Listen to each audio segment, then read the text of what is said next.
So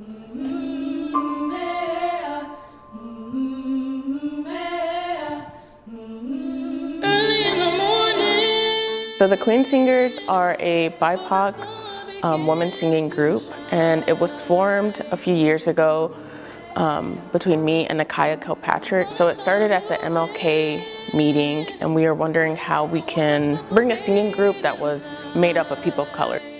The members of the Queen Singers come from different walks of life, and so that diversity of experiences is very much cherished in our group.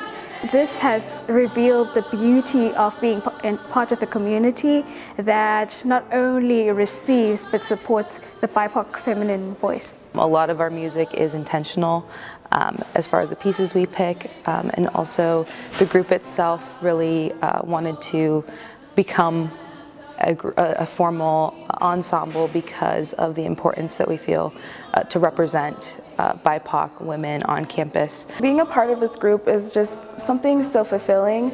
I've always enjoyed singing, and to be able to sing with a bunch of these talented women who also are BIPOC identifying is just something so just fulfilling to the soul in a way. And I've always wanted to be a part of a group like this.